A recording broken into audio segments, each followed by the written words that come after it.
I woke up alone with 3 broken ribs while my family vanished for 5 days.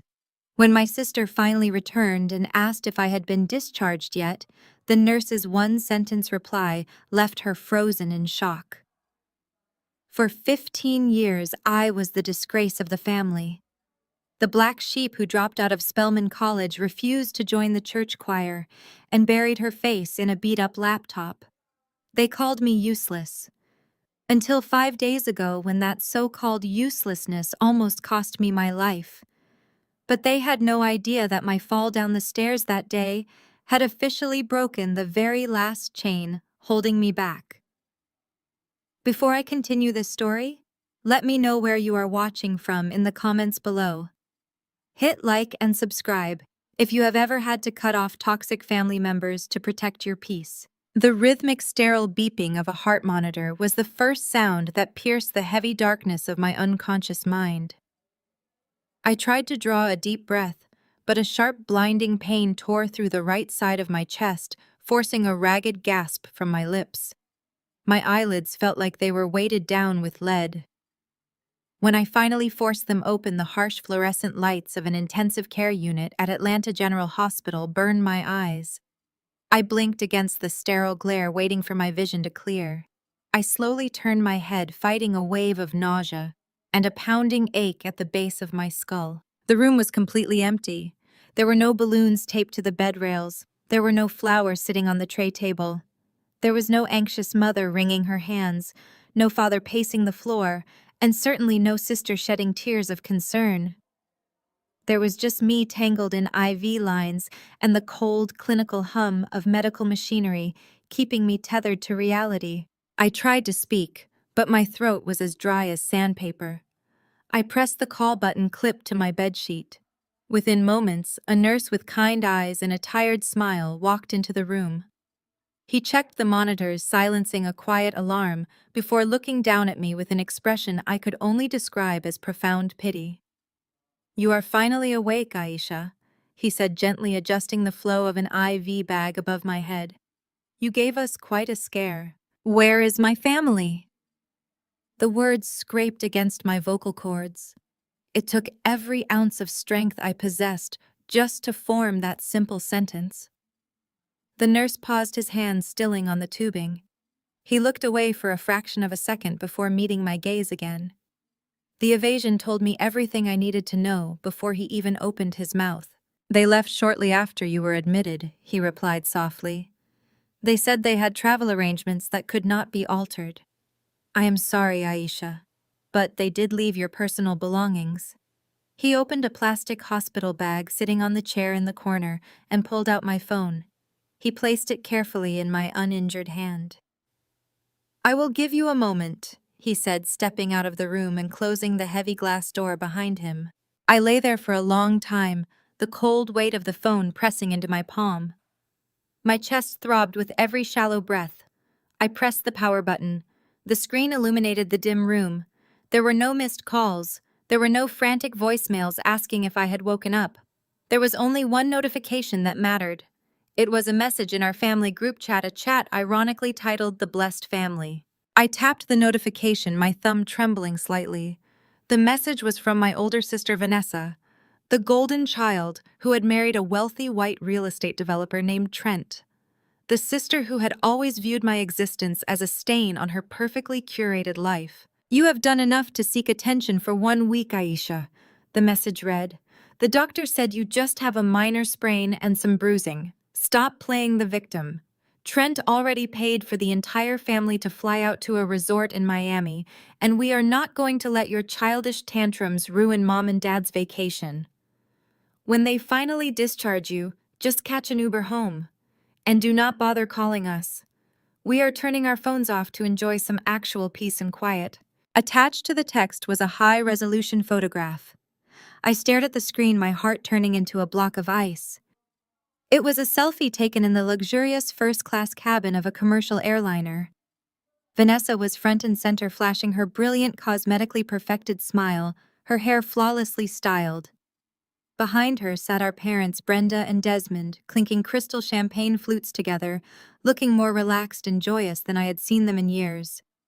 And leaning over the aisle seat was Trent raising his own glass to the camera with a smug, self-satisfied smirk. They were toasting. They were literally celebrating while I was lying in an intensive care unit hooked up to machines. I zoomed in on Trent's face. The man who had constantly belittled my career choices, who had mocked my community, and who had stood at the top of those stairs 5 days ago, watching his wife push me down them. The memory flashed behind my eyes with sickening clarity.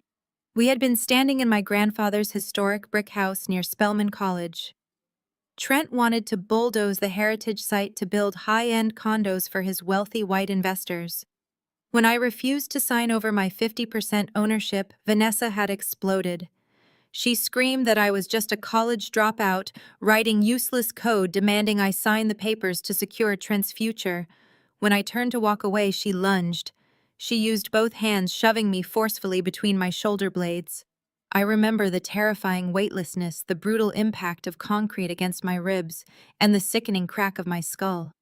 As I lay bleeding at the bottom of the steps, my mother Brenda had simply looked down and told Trent that I had tripped myself, urging them to call an ambulance quickly so they would not miss their flight. He had paid for this trip. He had bought their loyalty, effectively purchasing my parents' silence and complicity with a luxury vacation. They had traded their daughter's well-being for first-class tickets and ocean views. I slowly turned my head toward the foot of the bed, where my medical chart hung from a plastic clipboard. The pain in my chest was agonizing, a physical manifestation of the betrayal I was reading on my phone. I reached out, pulling the clipboard toward me. I flipped past the medication logs until I found the attending physician's admission notes. Patient admitted with severe blunt force trauma, the notes read. Diagnoses include 3 fractured ribs on the right side, a partially collapsed lung, requiring immediate stabilization, and a subdural concussion resulting from a significant impact to the posterior skull. I stared at the black and white text. 3 broken ribs, a collapsed lung, a severe concussion. This was the minor sprain my sister had casually dismissed. This was the childish tantrum that was supposedly ruining their vacation. They had not just abandoned me. They had actively gaslit the reality of my condition to justify leaving me behind. They had convinced themselves and each other that my near-fatal injuries were nothing more than an inconvenience to their social calendar. I set the clipboard down on the mattress. Strangely, I did not cry. There were no tears left for these people. For years, I had absorbed their subtle digs, their overt insults, and their constant disappointment. I had endured the lectures about how I was throwing my life away by not conforming to their standards of success. I had stayed silent while Trent made racially coded jokes about the historic neighborhood I lived in, the very neighborhood he was trying to gentrify and destroy. I had taken it all because they were family, because the church taught us that blood was thicker than water, that forgiveness was a virtue, that you honor your parents no matter what. But as I lay in that sterile hospital bed, breathing through the agonizing pain of my fractured ribs, I realized that blood had only ever been a weapon they used to keep me bleeding. The family dynamic was not a bond, it was a hostage situation. And Trent was the ultimate puppeteer. He thought his money made him untouchable. He thought a Miami vacation could sweep an attempted murder under the rug. He thought I was just a broke college dropout who braided hair on the side. He had no idea what I had actually been doing with my life for the past decade. He had no idea the empire I had quietly built while they were busy mocking my struggles. A cold, profound sense of calm washed over me.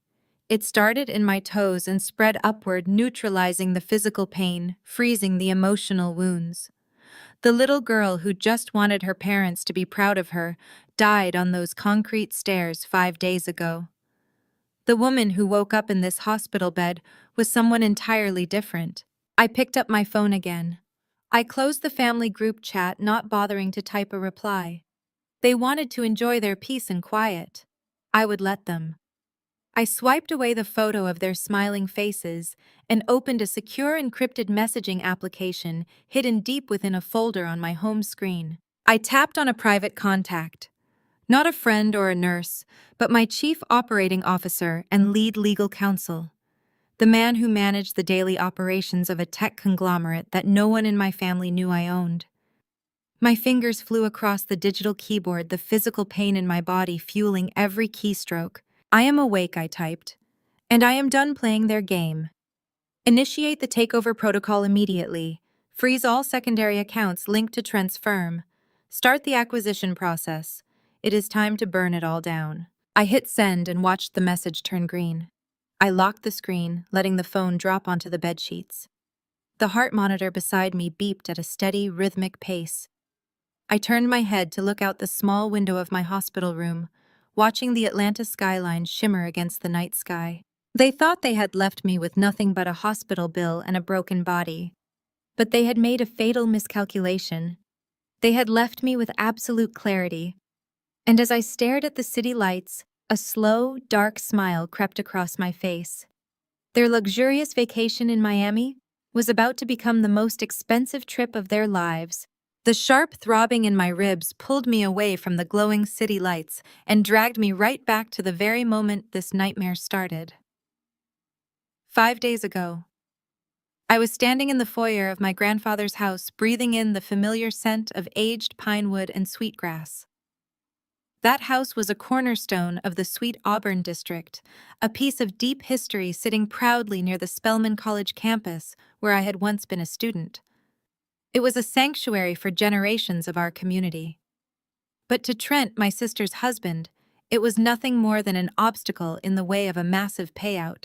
Trent stood over my grandfather's antique dining table, his pale hands smoothing down the edges of a glossy architectural blueprint.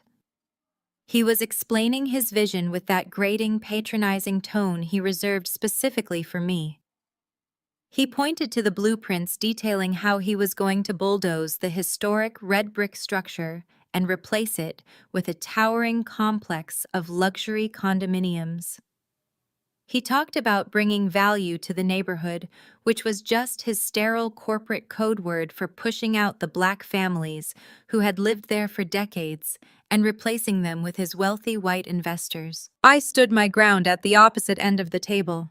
I held the original deed in my hands. Grandfather had left exactly 50% of the property to me, knowing I was the only one who truly understood its worth. The other half belonged to Vanessa, and she had practically handed it to Trent on a silver platter the moment the ink dried. I told Trent the answer was no.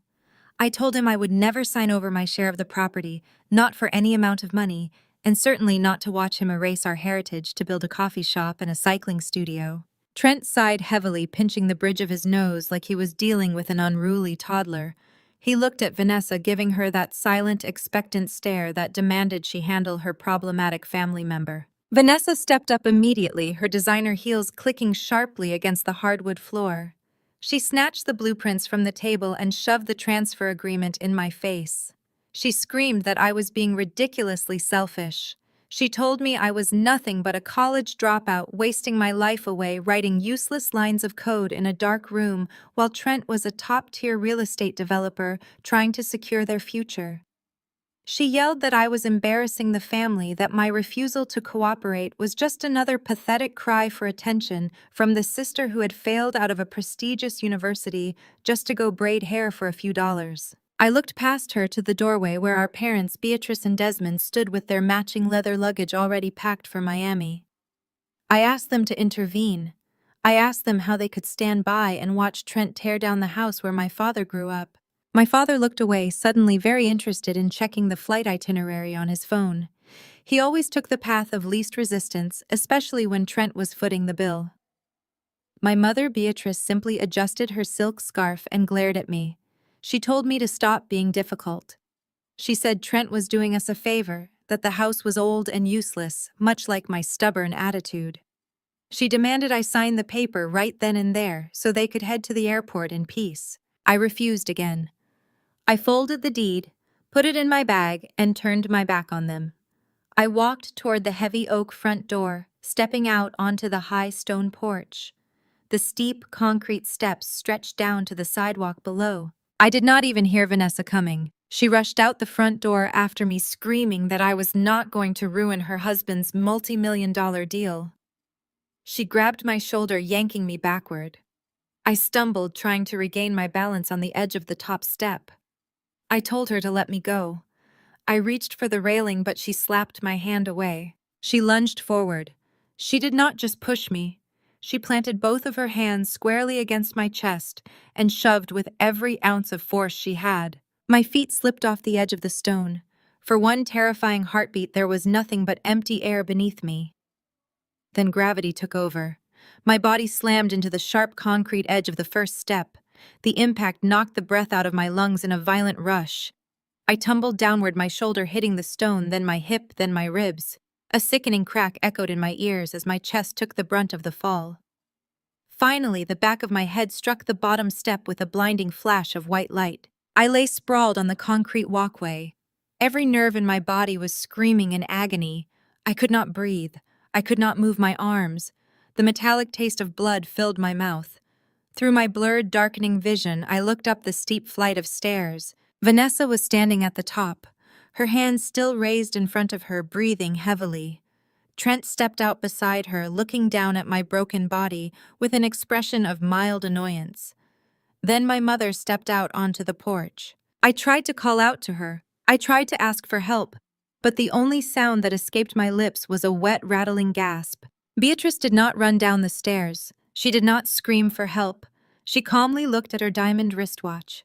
Then she turned to Trent and spoke with a voice completely devoid of any human emotion. She tripped, Trent. Call an ambulance so we do not miss our flight. Those were the last words I heard before the darkness swallowed me whole. She tripped. My mother had watched her eldest daughter commit attempted murder, and her only concern was making sure the tragedy did not delay her first-class vacation. The harsh click of the hospital room door opening snapped me violently out of the memory. The sterile smell of the intensive care unit rushed back into my senses. I turned my head on the thin pillow, my heart rate accelerating on the monitor beside me. A doctor walked into the room. He was a tall man with a grim, deeply uncomfortable expression on his face. He was not looking at me with the usual bedside sympathy. He was looking at me like I was a liability. He carried a thick yellow folder tightly against his chest. I asked him when I could leave. I told him I needed to get out of this bed. He stopped at the foot of my bed, avoiding direct eye contact as he opened the folder. He cleared his throat nervously. "I am afraid that is not going to be possible, Aisha," he said, his voice flat and clinical. "I just received an email from your family's legal representative. They have activated a medical power of attorney. According to the documents provided by your sister and her husband, you have been declared mentally unfit to make your own medical or financial decisions due to your traumatic brain injury. They have arranged for a private transport. We are transferring you to a psychiatric care facility in 1 hour." I spent the next 5 days in that hospital room waiting in absolute silence. I did not argue with the doctors. I did not throw a fit when the nurses checked my vitals or adjusted my bandages. I needed them to believe I was docile, weak, and exactly as helpless as my family claimed I was. The pain in my fractured ribs was a constant, sharp reminder with every breath I took, but it kept me grounded. It kept my mind razor sharp. I used the hospital Wi-Fi to stay in constant contact with my team.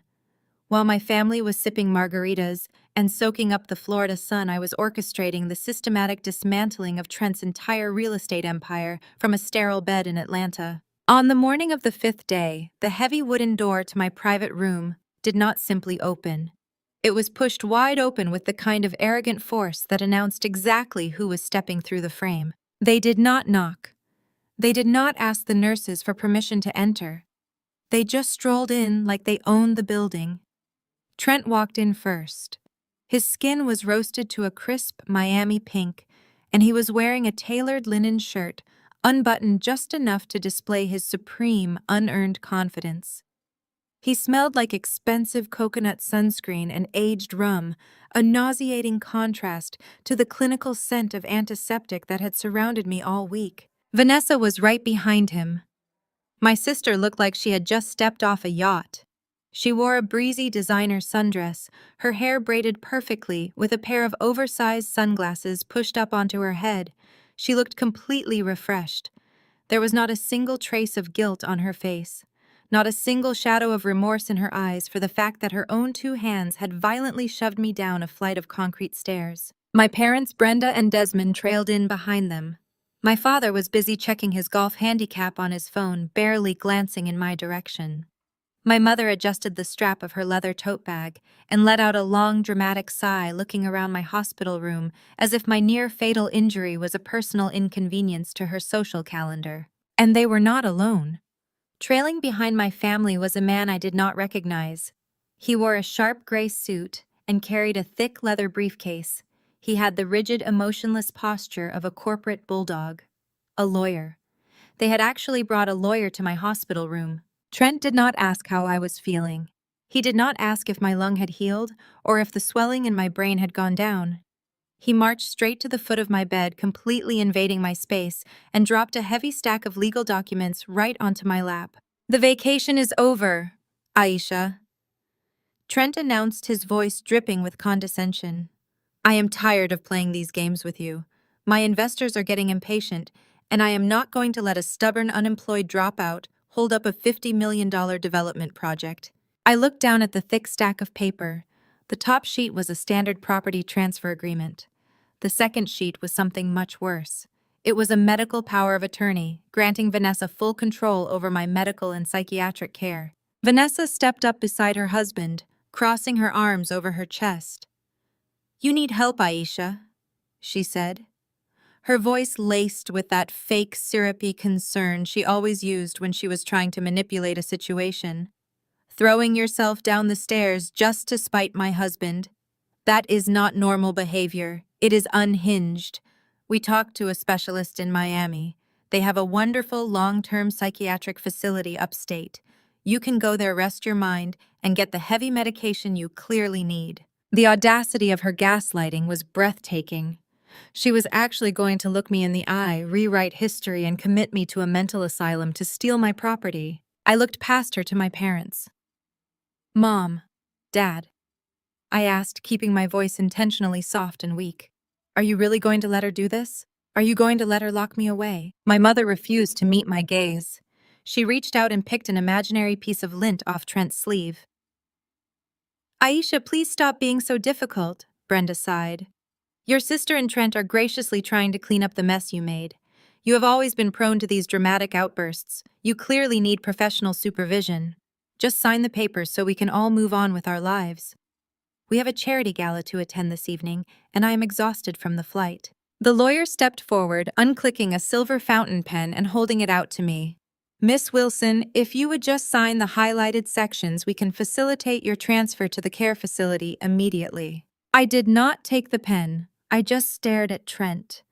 He let out a harsh, mocking laugh and reached into his linen pocket.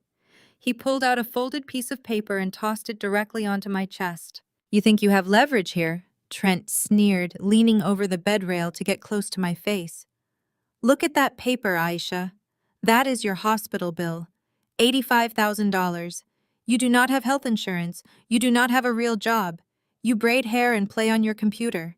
You could work for the next 50 years and never be able to afford the medical care you just received." He pointed a thick finger at the bill. "I paid it," he declared, puffing out his chest with absolute superiority. "I walked down to the billing department 10 minutes ago, and I cleared your entire balance. I just saved you from medical bankruptcy. So you are going to pick up that pen, and you are going to sign over the deed to that useless brick house. Because the way I see it, I just bought your life. You owe me." Silence descended on the room. Vanessa smiled a triumphant, wicked smile. My mother looked relieved that the business transaction was finally concluding. The lawyer tapped the pen against the clipboard impatiently. They had cornered the helpless, broken black sheep of the family. They expected me to cry. They expected me to break. They expected me to sign away my heritage and my freedom just to escape their suffocating cruelty. I looked at the $85,000 receipt resting on my chest. Then I looked at the IV tube taped to the back of my hand, pumping saline into my veins. Very slowly, I reached over with my left hand. I caught the edge of the medical tape and ripped it off my skin in one swift motion. "Aisha, what are you doing?" Vanessa snapped, taking a sudden step back. I ignored her. I gripped the plastic hub of the IV needle and pulled it smoothly out of my vein. A small bead of dark crimson blood welled up on the back of my hand. I let it drop onto the pristine white hospital sheets. I pushed the heavy blankets off my legs and swung my feet over the side of the mattress. My broken ribs screamed in protest, a fiery, blinding pain that threatened to buckle my knees, but I refused to show them even a fraction of a wince. I planted my bare feet on the cold linoleum floor. I placed my hands on the edge of the mattress and pushed myself up. I stood to my full height. I rolled my shoulders back, stretching my neck, letting the bones pop loudly in the quiet room. I was wearing a cheap cotton hospital gown covered in bruises, but as I locked eyes with Trent, I made sure he felt the sudden freezing shift in the power dynamic of that room. I reached down, picked up the billing receipt, and smoothed it out between my fingers. "That is very generous of you, Trent," I said, my voice completely stripped of the weakness I had been faking for 5 days. It was smooth cold and entirely lethal. "But tell me something." I took a slow, deliberate step toward him. He instinctively took a step back, his arrogant smirk faltering just a fraction. "Which credit card did you use to pay this $85,000 bill?" I asked, tilting my head slightly. "Did you use the platinum card? Or did you use the black corporate card tied directly to your primary development firm?" Trent's arrogant smirk vanished, replaced by a flicker of genuine confusion. He glanced at Vanessa, then back at me, his jaw clenching as he tried to process how I could possibly know the color or classification of his corporate accounts. Before he could formulate a suitably condescending reply, the heavy silence in the room was shattered by the sharp click of my mother's tongue. Beatrice stepped forward, pushing past Trent and Vanessa to stand directly at the foot of my bed. She carried herself with the rigid, self-righteous authority of a woman who cared more about her standing on the church deacon board than the fact that her daughter was standing in front of her covered in dark bruises. She pointed a manicured finger directly at my face, her voice dropping into a harsh, venomous hiss that she usually reserved for disciplining me when I was a child. "Do not speak to your brother-in-law with that disrespectful tone, Aisha," she demanded, her eyes flashing with pure malice. "He is trying to save you. He is trying to salvage a useless discard like you and offer you a way out of the mess you created. Have you not embarrassed this family enough? We have spent years making excuses for your failures, trying to hide your erratic behavior from the congregation and the community. Sign the papers right now. Because if you do not, I promise you I will personally stand before a judge and testify that you are completely unhinged. I will make sure you are locked away in that psychiatric ward so quickly your head will spin." I stared at the woman who had given birth to me. For 32 years, a threat like that from her would have crushed me. It would have sent me spiraling into apologies and tears, begging for her validation, desperate to avoid being labeled the crazy one in a family obsessed with perfect optics. They were all watching me, waiting for the familiar break, waiting for my shoulders to slump, for my eyes to fill with tears, for me to silently accept the pen and sign away my life just to keep the peace. But I did not cry. I did not even blink. I just looked at her with a calm, surgical detachment, recognizing her for exactly what she was. A woman willing to sell her own flesh and blood for a luxury condo and a seat at the country club. I reached over to the bedside table, but I did not pick up the pen. Instead, I pressed the nurse call button, holding it down for 3 long seconds. The door swung open almost immediately. The head nurse stepped into the room. She was a seasoned professional who had been coordinating with my team for the past 48 hours. She did not look at my parents. She did not acknowledge Trent or his expensive lawyer. She walked straight to my side, holding a sleek digital tablet. Vanessa scoffed, crossing her arms and rolling her eyes. "Oh, wonderful. The nurse is here. Please tell the doctor to get the sedatives ready. My sister is having an episode and needs to be prepared for transport." The head nurse stopped and turned slowly toward Vanessa, her expression completely flat. "I am afraid I cannot do that, ma'am," the nurse said, her voice echoing clearly off the sterile walls. "Miss Wilson is not having an episode, and she is certainly not being prepped for transport." Trent stepped forward, his face turning an angry shade of red. "Listen here, I am paying for this room and I have the medical power of attorney. You will do exactly as I say." The nurse looked at him with mild amusement. "Actually, sir, you are not paying for this room, and your power of attorney is completely invalid. The patient was officially discharged with a clean bill of neurological health 3 days ago. She has been medically cleared to leave at any time. The color drained from Vanessa's face. My mother took a sudden step back, her hand flying to her chest. Trent opened his mouth to speak, but the nurse cut him off, delivering the final crushing blow. Miss Wilson is only standing in this room right now because she specifically requested to stay and wait for you all to arrive. The illusion of their absolute power shattered in an instant. The heavy, suffocating control they thought they held over me evaporated into the sterile hospital air. They were staring at me as if they were looking at a ghost, but I was not finished. This was merely the introduction. I raised my hand and gave a subtle two-finger gesture toward the open doorway. 2 men in sharp, dark suits stepped into the hospital room. They were not doctors. They were not hospital security. They were my personal cybersecurity directors, and they moved with a precise, intimidating efficiency that instantly made Trent's corporate lawyer look like a frightened amateur. One of the men walked directly to the rolling tray table at the foot of my bed. He did not say a word as he unzipped a black leather folio and dropped a gleaming iPad onto the flat surface. The screen was illuminated, displaying a live, scrolling ledger of financial transactions. I looked at Trent, watching the arrogant Miami tan completely vanish from his skin, leaving him looking pale and terrified. "You see, Trent," I said, my voice ringing with absolute authority. "The reason I asked which credit card you used is very simple. Because that black corporate card you just proudly swiped at the billing department down the hall was declined exactly 10 minutes ago." Trent snatched his smartphone from his tailored linen pocket, his thumb jabbing at the screen with frantic, aggressive strikes. The arrogant sun-kissed flush of his Miami tan instantly gave way to a sickly mottled red. He pulled up his banking application, his eyes darting back and forth as he stared at the red notification blazing across his screen.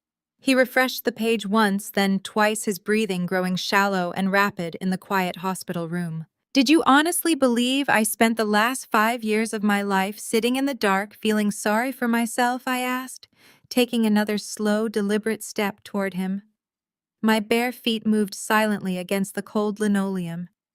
"Did you and Vanessa really convince yourselves that I dropped out of Spelman College? Because I could not handle the pressure, I did not leave because the coursework was too hard. I left because the curriculum could not keep up with what I was already building." Vanessa let out a sharp, hysterical laugh, tossing her braided hair over her shoulder. She turned to our mother, desperate to maintain her illusion of superiority. "Mom, listen to her. She is completely unhinged. The doctor was right, her brain is swelling. She is standing here in a hospital gown hallucinating about credit cards and businesses."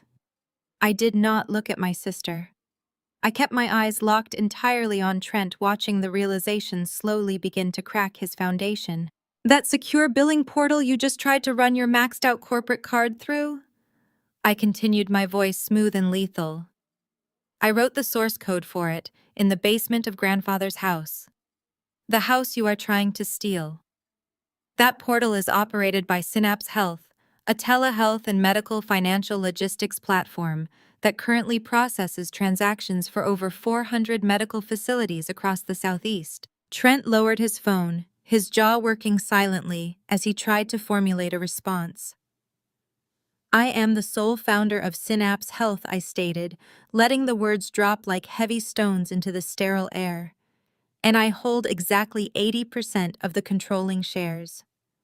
As of the closing bell on Friday, right while I was bleeding on the concrete stairs, my company reached a valuation of $400 million. Vanessa scoffed loudly, stepping forward and waving her hand in my face. "You are insane, Aisha. 400 million. You drive a used Honda and you buy your clothes on clearance. You do not have a dime to your name. Trent, tell the lawyer to get the psychiatric hold paperwork ready right now. I am not listening to the delusions of a broke, jealous failure for one more minute." I did not need to answer her. The silence from Trent's high-priced corporate lawyer did the talking for me. The lawyer was standing by the rolling tray table, staring down at the iPad my cybersecurity directors had placed there. His face had turned the color of old parchment. His hands, which had previously held his briefcase with such rigid authority, were now visibly trembling. He swiped across the illuminated screen, pulling up the state business registry, the SEC filings, and the hospital's vendor contracts. Vanessa, shut up, the lawyer whispered, his voice cracking. Excuse me, Vanessa snapped, her eyes widening in outrage. You work for us. Do not tell me to shut up. The lawyer did not look at her.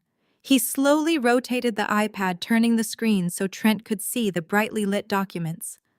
Trent, the lawyer said, his voice barely audible over the rhythmic beeping of my heart monitor. She is not lying. The corporate registry confirms it. Aisha Wilson is the majority shareholder of Synapse Health, and there is a secondary filing here from this morning. The lawyer swallowed hard, looking at me with a mixture of absolute terror and profound respect. She executed a leveraged buyout of the hospital's parent company. The lawyer stammered, looking back at Trent. She did not just process your payment. She owns a 30% stake in Atlanta General. You are standing in her building. The silence that followed was absolute. It was the sound of a carefully constructed reality imploding. My mother Beatrice let out a small, strangled gasp, her manicured hands flying up to cover her mouth. She looked at me as if she were seeing a complete stranger, the daughter she had written off as a useless disgrace, suddenly transformed into a titan of industry right before her eyes. My father stood frozen by the door, his phone slipping from his grasp and clattering loudly onto the floor. Vanessa staggered backward, her designer sunglasses slipping off her head and falling to the linoleum. She shook her head frantically, refusing to process the data right in front of her. No, she muttered, her voice high and panicked. No, that is impossible. She is lying. She is just a dropout. She is nothing. But Trent was not looking at Vanessa. He was staring at me, his chest heaving as a dangerous, desperate rage took over his features. The realization that he had just tried to financially intimidate a woman worth hundreds of millions of dollars shattered his fragile ego. He was a cornered animal, and like all cornered animals, he lashed out with the only weapon he thought he still possessed. He lunged forward, stopping just inches from my face, the smell of his expensive cologne mixed with the sour scent of his nervous sweat. Do you think this changes anything? Trent roared, his voice echoing violently off the hospital walls. Do you think I care about your little software company? My development firm is a machine, Aisha. We build cities, we reshape skylines. You can play CEO all you want, but you cannot stop my real estate project. He pointed a shaking finger at my chest. I have the city zoning board in my pocket, he spat. I have the municipal judges lined up. We are pushing the Sweet Auburn gentrification project forward, and we are bulldozing your grandfather's crumbling brick eyesore whether you sign that deed or not. I do not need your 50% share anymore. Trent stepped back, running a hand through his perfectly styled hair, desperately trying to reclaim his dominance. He puffed out his chest, a wicked, triumphant sneer returning to his lips. You think you won today because my credit card bounced? Trent laughed harshly. You are a fool. Yesterday afternoon, while you were lying here in a coma, I secured the final piece of the puzzle. I received a $50 million capital injection. The board of directors at Apex Corporation gave my development firm the official green light. They are backing my project. With their endless capital and their team of ruthless corporate litigators, we will use eminent domain to rip that property right out of your hands. You cannot fight Apex, Aisha. Nobody fights Apex and wins. They are the biggest private equity firm on the East Coast. I stood perfectly still. I did not flinch at his shouting. I did not shrink away from his physical intimidation. I just watched him gloat, letting him dig his own grave deeper with every single word. I let the silence stretch out, allowing his desperate bravado to echo and fade into the cold corners of the room. Then I smiled. It was not a friendly smile. It was the cold, calculated smile of a predator watching its prey step willingly into a steel trap. Apex Corporation. I repeated slowly, letting the name roll off my tongue. A massive, notoriously aggressive private equity firm. A firm known for crushing its competitors, hiding its assets behind complex shell companies, and operating with a highly secretive, reclusive board of directors. I took one final step toward Trent, completely erasing the distance between us. My eyes locked onto his, unblinking and entirely merciless. Tell me something, Trent, I whispered. my voice dropping to a deadly calm. When you were on your knees yesterday begging their board of directors for a $50 million lifeline to save your over-leveraged bankrupt real estate firm. Did you ever bother to find out who the hidden CEO of Apex Corporation actually is? Trent stared at me, the color draining entirely from his sunburned face, leaving a sickly mottled ash in its wake. For a fraction of a second, the absolute terror of a man realizing his entire existence was built on a trapdoor flashed in his pale eyes. He looked at the iPad on the tray table, then up at me, his chest rising and falling with panicked, shallow breaths. But Trent was a creature of unearned generational privilege. When backed into a corner, his instinct was not to retreat or concede. His instinct was to bulldoze. He let out a loud, forced laugh, clapping his hands together as he paced a tight circle at the foot of my bed. "You think you can play me?" Trent shouted, pointing a shaking finger at my face. "You think a few tech shares and a lucky corporate buyout make you a player in my world? You are nothing, Aisha. You are a ghetto success story who got lucky with an app. I sit on the board of the City Planning Commission. I golf with the mayor. I fund the re-election campaigns of the very judges who will sign the eminent domain orders for that property. You cannot touch me with your little startup money." He stepped closer, his face twisting into an ugly, condescending sneer, completely dropping the polite corporate facade he had maintained for my parents. "That sweet Auburn property is a slum," he spat, his voice echoing in the small room. "It is a decaying, crime-ridden relic of a forgotten era. It is a blight on this city. I am doing your people a favor by paving over it. I am bringing actual tangible value to a neighborhood that has not been worth a dime in 50 years. I am upgrading it. And no one, especially not a stubborn, arrogant girl playing CEO, is going to stop my bulldozers." I did not raise my voice.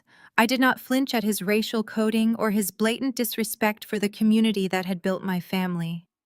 I simply looked at one of my cybersecurity directors and gave a brief nod. The director tapped the screen of the iPad. "You are not upgrading anything, Trent," I said, my voice cutting through his rant with absolute chilling calm. "You are a parasite, and you are not nearly as smart as you think you are. You see, when you operate a digital health platform that processes data for hundreds of hospitals, you learn a lot about data security. And when you decide to investigate the man trying to steal your grandfather's legacy, you learn exactly how careless he is with his own digital footprint." The iPad screen shifted from the financial ledger to a simple black audio playback screen. "Let us listen to your grand vision for this family, Trent," I said. "Let us hear exactly how much you value my sister and my parents." The audio file began to play. The sound quality was crystal clear, captured directly from a closed-door Zoom meeting Trent had conducted from his home office 3 weeks ago. The sound of ice clinking in a Scotch glass filled the hospital room, followed immediately by Trent's unmistakable arrogant drawl. The recording played out loud and clear. "I do not care if that crazy bitch falls down the stairs and breaks her neck." Trent's recorded voice echoed off the sterile walls.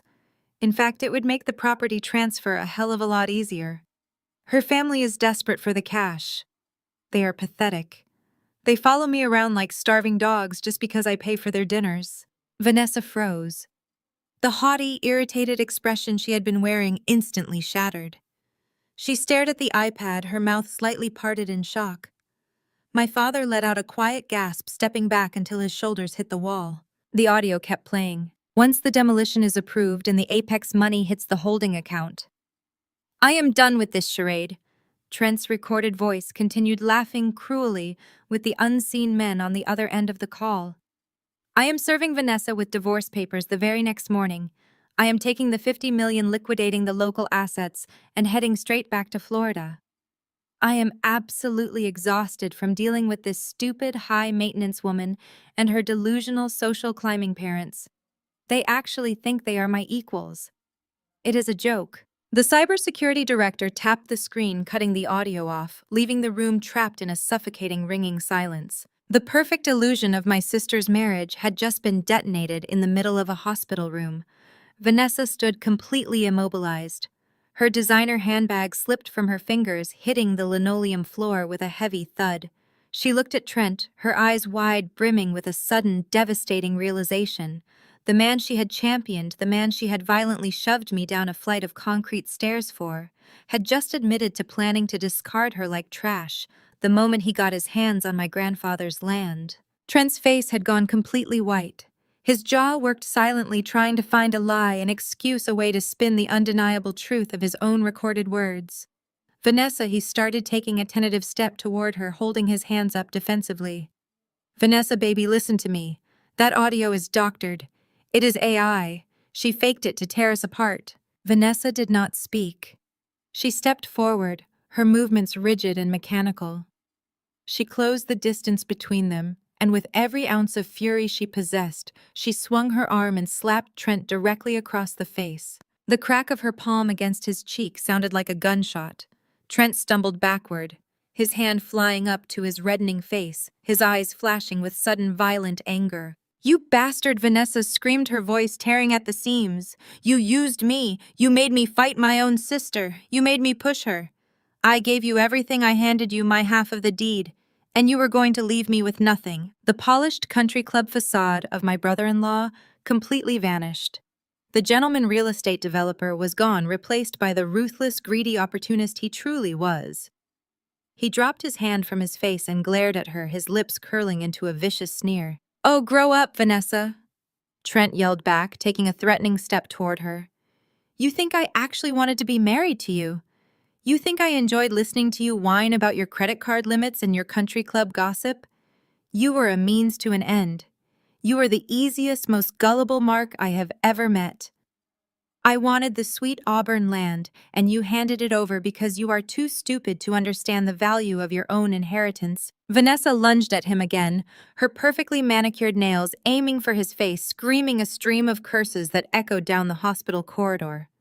Trent grabbed her by the wrists, shoving her backwards so hard she stumbled and crashed into the rolling tray table. That was when my mother intervened.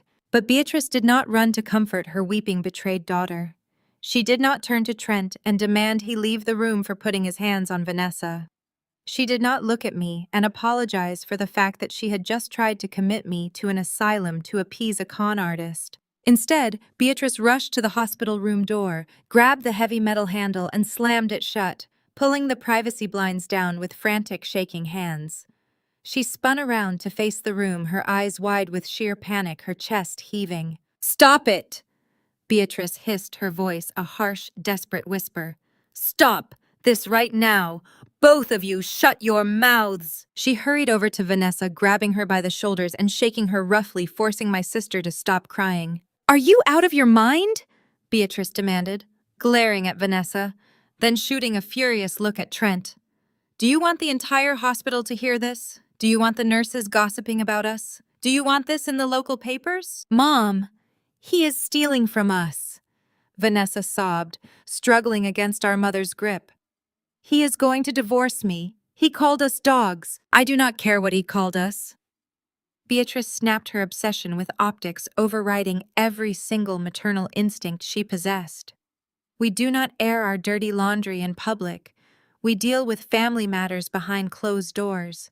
Do not make a spectacle of us for these hospital workers. What will the people at the gala think if this gets out? What will the church say?" "You will compose yourself, Vanessa.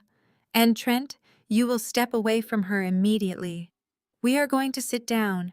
We are going to renegotiate these contracts quietly, and we are going to preserve the reputation of this family." I watched the entire pathetic display from the edge of my hospital bed. It was a masterclass in toxic dysfunction. My sister's life was falling apart. My life had nearly ended, and my mother was strictly concerned with making sure the neighbors did not find out her son-in-law was a fraud. I looked at the cybersecurity director standing quietly by the iPad.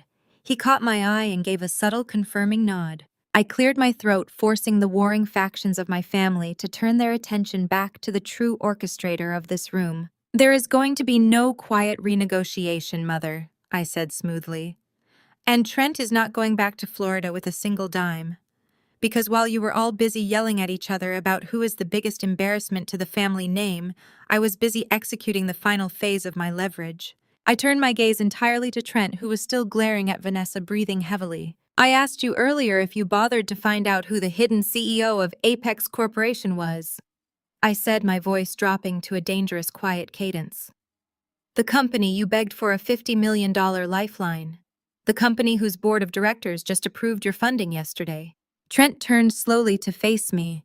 The realization was hitting him in real time, visibly suffocating him. He shook his head, his mouth opening and closing without producing any sound. You see, Trent? I continued, leaning slightly forward. When I sold the primary algorithm for Synapse Health 3 years ago, I did not just sit on the cash. I formed a private equity group. A group specializing in hostile takeovers of over-leveraged, poorly managed real estate firms. I pointed a finger directly at his chest. I am the CEO of Apex Corporation, Trent. I am the one who authorized your $50 million lifeline. And I am the one who secured it using every single one of your personal and corporate assets as collateral. You did not secure funding. You signed away your entire firm to me. Trent's knees literally buckled beneath him. The sheer crushing weight of his absolute financial ruin dropped him right into the cheap plastic visitor chair beside the door. He stared at me with wide, bloodshot eyes, his mouth opening and closing like a suffocating fish. All of his generational wealth, all of his unearned arrogance, entirely dismantled by the very woman he had just dismissed as a ghetto success story. He looked at the iPad screen, then up at my cybersecurity director, and finally back at me. He tried to speak to formulate some kind of legal threat or corporate jargon, but nothing came out.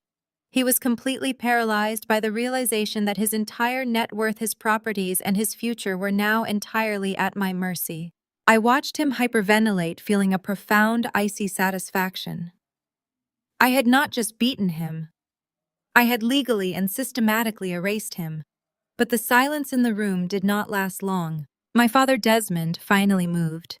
He stepped away from the wall where he had been cowering. However, he did not move to console his weeping, betrayed daughter. He did not move to physically throw out the man who had just admitted to plotting our family's ruin and insulting our community. Instead, he marched directly toward my hospital bed. His face was set in a rigid, deeply annoyed scowl, completely bypassing the massive fraud and attempted murder that had just been exposed. "Aisha, this has gone far enough," Desmond commanded, his voice booming with the misplaced patriarchal authority he always used to keep me in line. "You have made your point. You got your little revenge. Now tell your men to turn off that tablet and delete that audio recording right this instant." I stared at him, genuinely wondering if the man had lost his mind. "Dad, did you not just hear what he said?" I asked, my voice dangerously flat. "He planned to steal grandfather's land, bulldoze it, divorce your daughter, and run to Florida.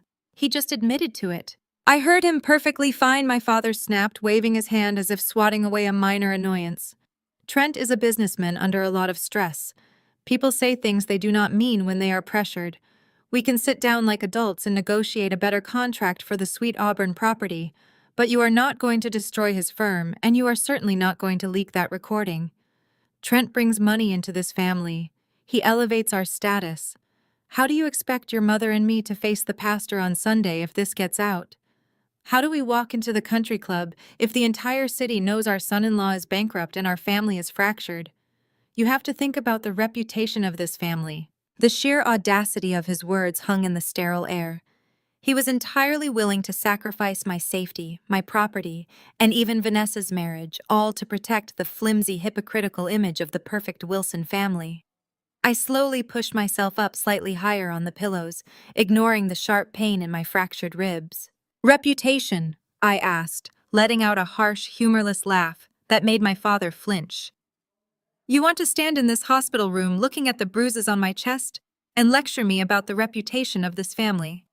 I pointed a shaking finger directly at him. "Is this about the same reputation you were protecting when you stole my college tuition?" I demanded, my voice rising, filling every corner of the room. "I worked 2 jobs for 3 years. I saved every single penny to pay for my senior year at Spelman. And what did you do? Dad, you and Mom used your access as joint account holders to drain my entire savings account. You stole my money so you could buy Vanessa a brand new Porsche for her graduation present. You let me drop out. You let the whole neighborhood think I was just a lazy failure who could not handle the coursework all so you could keep up appearances and show off your golden child in a luxury car. My mother stepped forward, her face flushing a deep defensive crimson. That was different, Aisha, she countered shrilly. Vanessa needed a reliable vehicle for her medical internships. You were just studying computers. You could do that from anywhere. We did what we had to do to ensure she succeeded. We are your parents. It was our money to distribute as we saw fit. Your money! I spat, throwing my legs over the edge of the bed and standing up completely. It was my blood, my sweat, and my tears. But that was not enough for you, was it? You did not just steal my future to buy her a car. You stole my pristine record to keep her out of jail. I turned my burning gaze onto Vanessa, who had stopped crying and was now glaring at me with raw, venomous hatred. Do you want to talk about reputation, Mom? I asked, my tone dripping with righteous fury. Let us talk about the spring of Vanessa's junior year. Let us talk about how your perfect, flawless daughter got caught stealing diamond jewelry from the president of her high society sorority. She was going to be expelled. She was going to be arrested for grand larceny. But we could not let the church find out about that, could we? We could not let the country club know that the golden child was a common thief. I took a step toward my mother, forcing her to look me in the eye. So you sat me down at the kitchen table, I continued, my voice dropping to a fierce, trembling whisper. You cried and you begged and you told me that I was stronger than she was. You told me Vanessa was too fragile to survive a scandal. You forced me to go to the sorority house and take the blame. You made me confess to a crime I did not commit. I was blacklisted on campus. I lost my housing. I walked around carrying the label of a thief so that she could keep her tiara and her spotless reputation. The room was dead silent. The cybersecurity director stood by the door watching the family dynamic unfold with quiet disgust. My parents had absolutely nothing to say. They could not deny the truth because they knew I was right. They had spent my entire life using me as a human shield to protect Vanessa from the consequences of her own actions. They had sacrificed me at every single turn, and now they were asking me to do it again to save a white con artist who despised them. Vanessa suddenly let out a loud, mocking laugh. She wiped the tears from her face, her innate, monstrous narcissism taking over. She pushed past our mother and marched right up to me. Her eyes were wild, completely devoid of any guilt or empathy. They did it because I deserve it. Vanessa shrieked, her face twisting into an ugly, entitled sneer. I am the one who brings value to this family. I am the one who married well, who dresses well, who knows how to navigate society. You are just a bitter, vindictive freak who got lucky with a computer program. You were always supposed to be the sacrifice, Aisha. That is your role. You are the background character in my life. She reached down to the floor, snatched up the thick legal folder Trent had dropped earlier, and slammed it onto my tray table. So what if you have an audio recording? Vanessa hissed, her voice trembling with manic desperation. So what if you have a company? Money does not change the law, Aisha. You are still standing in a hospital gown. You still suffered a traumatic brain injury. And I am still your next of kin. She ripped open the folder, pulling out the medical power of attorney. She shoved the paperwork directly into my face, tapping her manicured nail against a signature at the bottom of the page. Look at this, you stupid girl, Vanessa yelled, a twisted, triumphant smile spreading across her lips. I did not just bring a lawyer today. I paid off a private psychiatrist in Miami. He reviewed your emergency room charts from his office, and he signed a legally binding affidavit stating that you are suffering from severe paranoia and delusions. He signed the involuntary commitment order. Vanessa stepped back, crossing her arms, her eyes gleaming with absolute malice. I do not care if you own this hospital. I do not care if you own Trent's company. This document gives me full, unquestionable authority over your physical body. The transport team is already waiting in the lobby downstairs. You are not going back to your house, Aisha. You are going to a padded room. You are leaving this hospital in a straitjacket, and I'm going to sell grandfather's land while you are locked away heavily medicated. Trent stood absolutely paralyzed, his mouth hanging open as the sheer crushing gravity of his situation slammed into him. The color completely drained from his face, leaving him looking like a hollow, terrified shell of the arrogant developer who had strutted into my room just 10 minutes ago. He looked down at his trembling hands, then at the iPad displaying the corporate registry, and finally up at me. His entire real estate empire, his generational wealth, his carefully curated high society image had all been systematically legally devoured by the very woman he had just dismissed as a ghetto success story. His corporate lawyer did not hesitate. The man practically threw the highlighted contracts back onto the tray table, snapped his leather briefcase shut, and took 3 large steps away from Trent. The lawyer looked at me, gave a sharp, respectful nod, and walked straight out of the room without uttering a single word of defense for his client. He knew a sinking ship when he saw one, and Trent's ship had just been blown to pieces. Trent tried to speak, his chest heaving with rapid, shallow breaths. He stammered, trying to formulate a threat, a legal loophole, any kind of corporate jargon that could save him, but nothing came out. He was a cornered, bankrupt animal. But toxic entitlement is a deeply ingrained disease, and nowhere was that more evident than in my sister. Vanessa had just been brutally humiliated. Her husband had just confessed on tape that he planned to divorce her, steal her inheritance, and run off to Florida. She had just slapped him across the face in a fit of rage. Yet the moment the words $50 million and hostile takeover left my lips, her primal, monstrous greed overrode every single shred of her wounded dignity. Vanessa looked at Trent, then looked at the glowing iPad, and finally locked her eyes on me. Her gaze was wild, burning with a frantic, manic desperation. She refused to lose to the sister she had spent her entire life stepping on. She lunged forward, snatching the thick legal folder off the tray table. She ripped out the medical power of attorney, her manicured nails digging into the heavy parchment. She thrust the document into the air, waving the glaring red notary stamp like a weapon. "You think you won, Aisha." Vanessa shrieked, her voice cracking with hysterical triumph. "You think your little corporate games mean anything at all? It does not matter if you own Apex. It does not matter if you own this hospital or a billion-dollar tech company." She slammed her hand down on the paper, pointing frantically at the signature line. "Look at the red stamp, you stupid girl," Vanessa yelled, her face twisting into an ugly, entitled sneer. "I am your next of kin.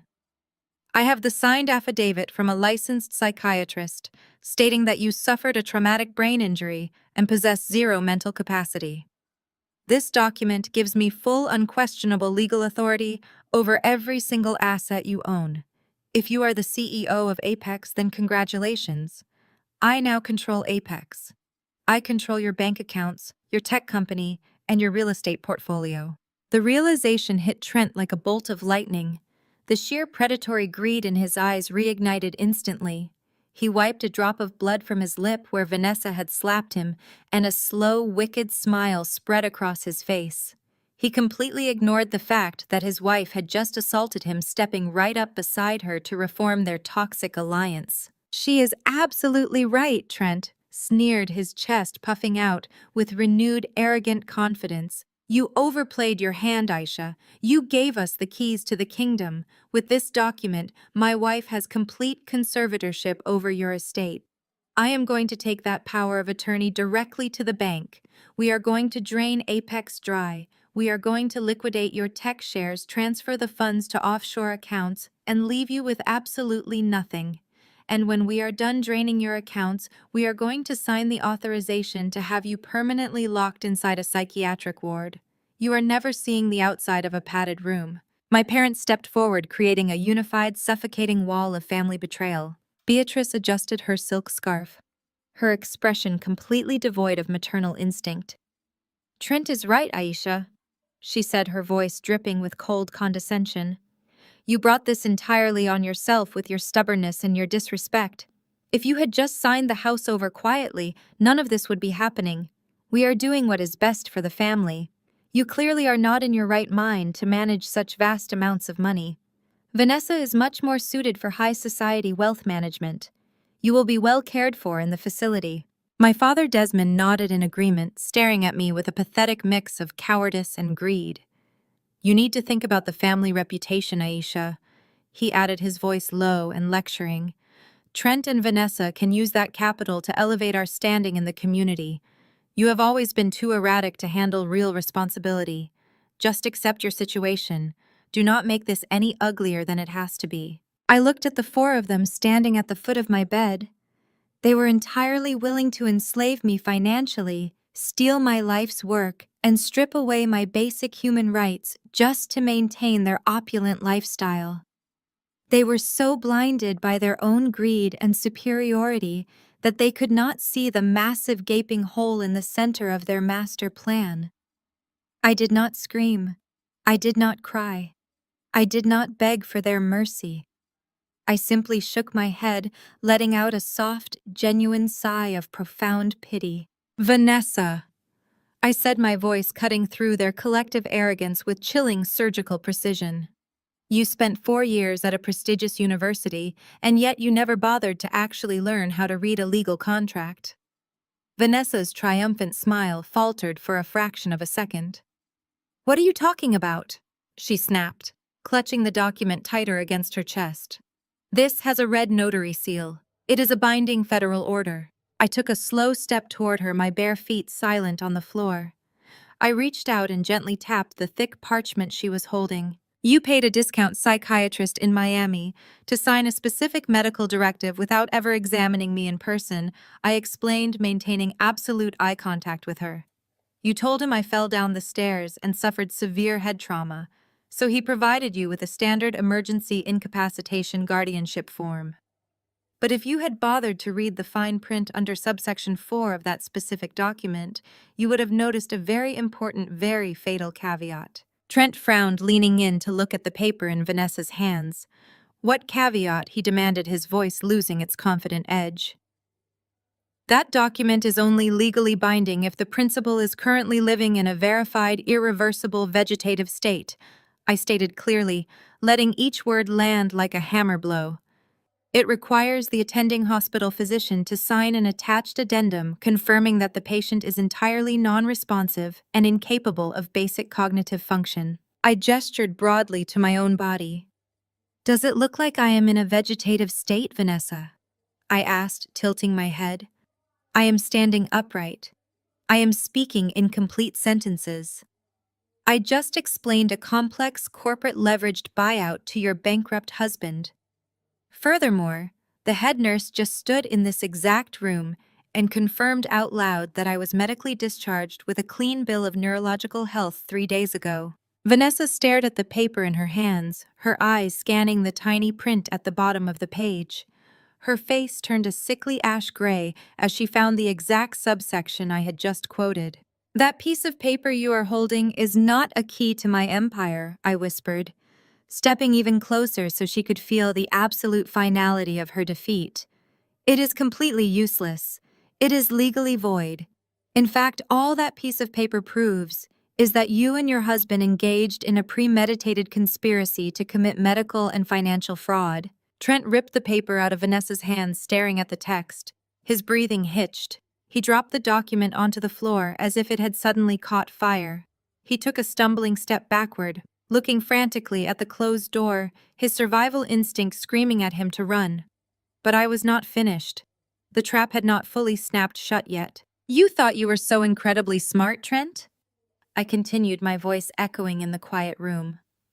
You thought you could walk into Atlanta General, throw your weight around, and intimidate the staff. But did you not stop to wonder why my cybersecurity directors let you walk right in without a fight? Did you not stop to wonder why this specific hospital wing is completely empty? Why there are no other patients in the adjacent rooms? Why the nurses did not ask you for identification at the front desk? My mother's eyes darted around the room, sudden raw panic gripping her features. What are you talking about, Aisha? Beatrice asked, her voice trembling. I raised my hand and pointed directly at the large rectangular mirror mounted on the wall facing my bed.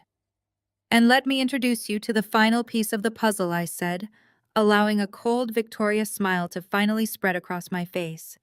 This is not a normal recovery ward. As soon as the words left my mouth, the heavy wooden door to the room flew open. The 2 cybersecurity directors stepped aside, making way for the imposing figures standing behind them. 3 men and 2 women stepped into the room. They were not wearing scrubs. They were wearing dark windbreakers with gold badges clipped to their belts. "This is an active investigation room," I announced, stepping back to let the detectives take the floor. "This mirror is a two-way observation glass. The Atlanta Police Department Financial Crimes Unit has been sitting on the other side of that wall for the last 45 minutes.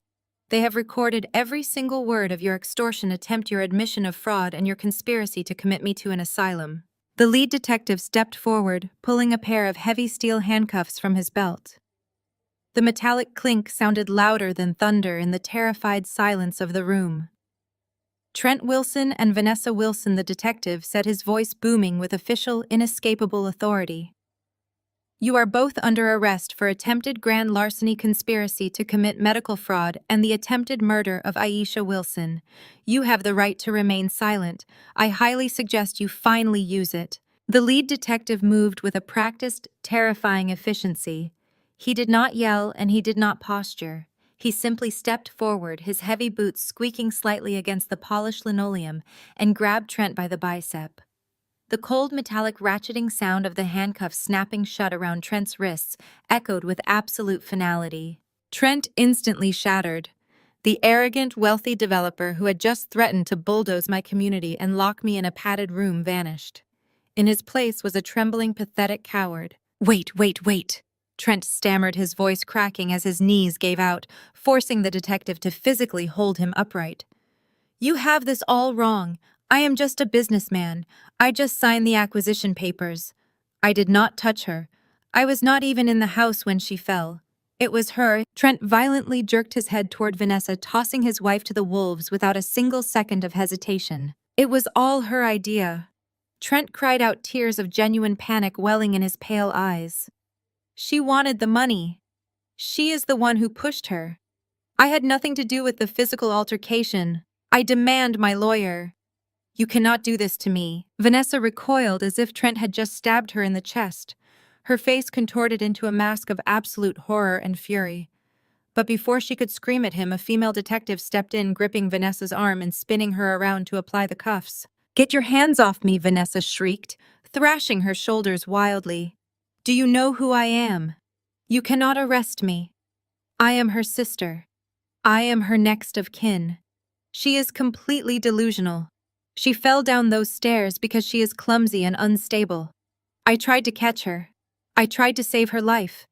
This is a family dispute, officer, please." Vanessa turned her wide, tear-filled eyes toward the lead detective, instantly slipping back into the role of the beautiful, victimized golden child. "She is making all of this up because she is jealous of my marriage," Vanessa sobbed, her chest heaving as she pulled against the steel restraints. "I reached out for her. She slipped on the top step. Ask my parents. They were right there. They know it was a tragic accident."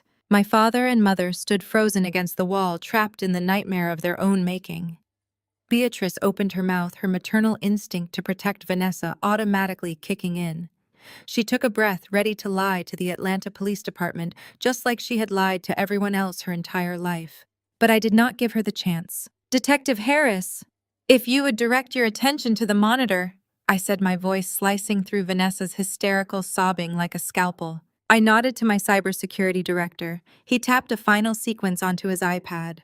The large flat-screen television mounted on the hospital wall opposite my bed, which had remained dark for the entirety of my stay, suddenly flickered to life. Vanessa stopped struggling.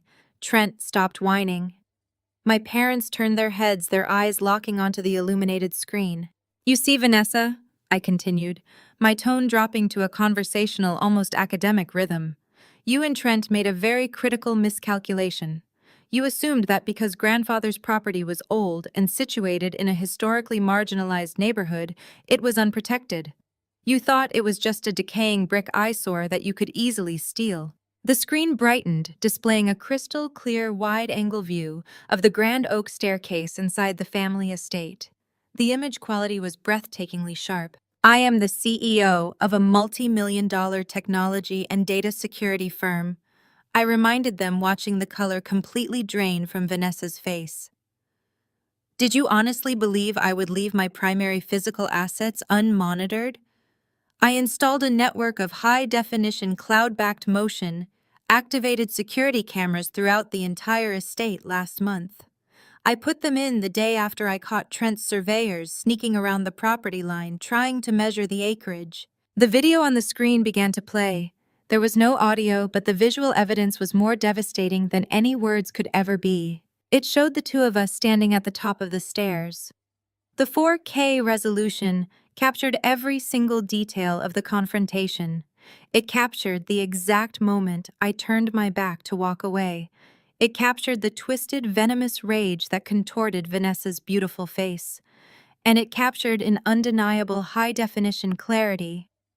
Vanessa raising both of her hands, planting them firmly between my shoulder blades, and shoving me forward with all of her body weight. A collective sharp intake of breath echoed through the hospital room. The detectives watched in grim silence as my body pitched violently forward on the screen.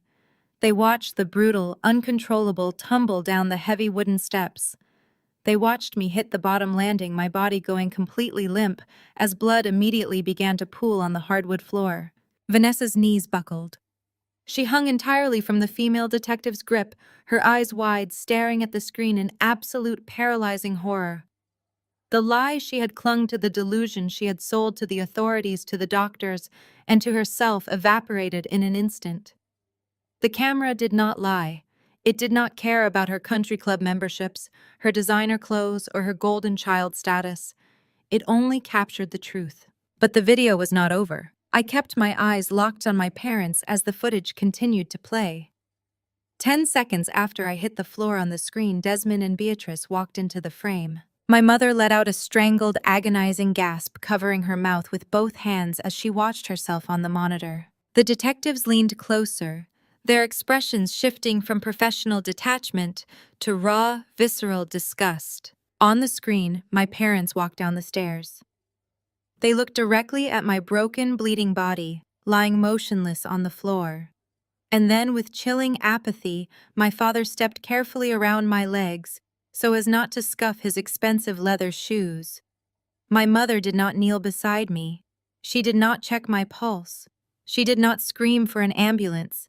Instead, she walked right past her dying daughter, wrapped her arms around Vanessa, and began stroking her hair to comfort her.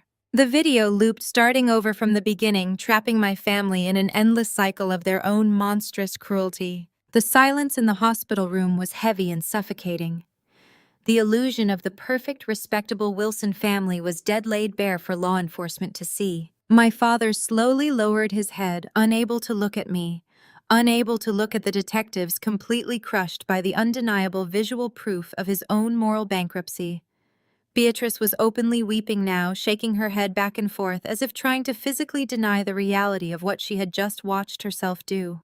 I turned my attention back to my sister, who was now weeping hysterically, her expensive makeup running down her face in dark, ugly streaks. "You did not just try to extort me for a piece of real estate, Vanessa," I said, my voice echoing with a cold, heavy finality. "You did not just forge a medical directive or conspire to lock me in a psychiatric ward." I paused, letting the silence stretch out, forcing her to absorb the absolute destruction of her future. "You committed attempted second-degree murder," I stated clearly, looking directly into her panicked, tear-filled eyes. "And you did it on a 4K cloud-backed security system. There is no lawyer in the state of Georgia expensive enough to spin that footage. There is no judge you can buy who will ignore that video. You are not going back to your mansion. You are not going to the country club. You are going to a state penitentiary." Detective Harris pulled Trent toward the door, his grip unyielding. "Get them out of here," the lead detective ordered, his voice laced with heavy disgust as he looked at my parents. "And we will be opening a secondary investigation into the failure to render aid and the obstruction of justice regarding the initial police reports." "No," Vanessa screamed, thrashing wildly as the female officer dragged her toward the hallway. "Mom, Dad, do something, call a lawyer. Do not let them take me. I am your daughter. You have to fix this." But Beatrice and Desmond did nothing. They stood frozen against the wall, entirely powerless. The money, the status, and the reputation they had worshipped their entire lives could not save them from the brutal, undeniable truth. They watched as their golden child, the daughter they had sacrificed me to protect, was dragged out of the hospital room in steel handcuffs, screaming and crying like a petulant child who had finally been caught. Trent was hauled out right behind her. His head hung low, a broken, ruined man who had gambled his entire empire on a lie and lost absolutely everything. The heavy door swung shut behind them, cutting off Vanessa's frantic screaming, leaving the room in a sudden, profound quiet. The cybersecurity directors quietly packed up their equipment, respecting the weight of the moment. I leaned back against the hospital pillows, feeling the dull ache in my ribs. But for the first time in my entire life, the pain was not accompanied by the heavy, suffocating weight of my family's expectations. The toxicity, the gaslighting, the endless cycle of being the scapegoat to their vanity, it was finally over. I had not just survived their betrayal, I had dismantled the very foundation of their arrogance, leaving them with nothing but the truth they had spent a lifetime trying to hide. The profound quiet of the room was shattered mere seconds later. The heavy wooden door burst open, slamming violently against the drywall. Trent, his hands secured tightly behind his back and steel cuffs, stumbled back into the room, with the lead detective gripping the collar of his expensive suit jacket. Trent had planted his feet in the hallway, fighting the officers in a blind, pathetic panic, desperately dragging them back to the threshold of my room. "Aisha, please wait," Trent begged, his voice cracking into a high, humiliating whine. He lost his footing and fell forward, landing heavily on his knees right at the foot of my bed. The arrogance that had defined his entire existence was completely gone, replaced by the sickening desperation of a man staring into an endless void. He scrambled backward slightly on his knees, desperately trying to physically distance himself from the reality of the handcuffs. "I did not push you!" Trent cried out, tears of genuine panic spilling over his eyelids, completely throwing his wife to the wolves. "I had absolutely nothing to do with the physical assault. You know that. It was all Vanessa. I was not even in the house. Please, Aisha, do not take my company.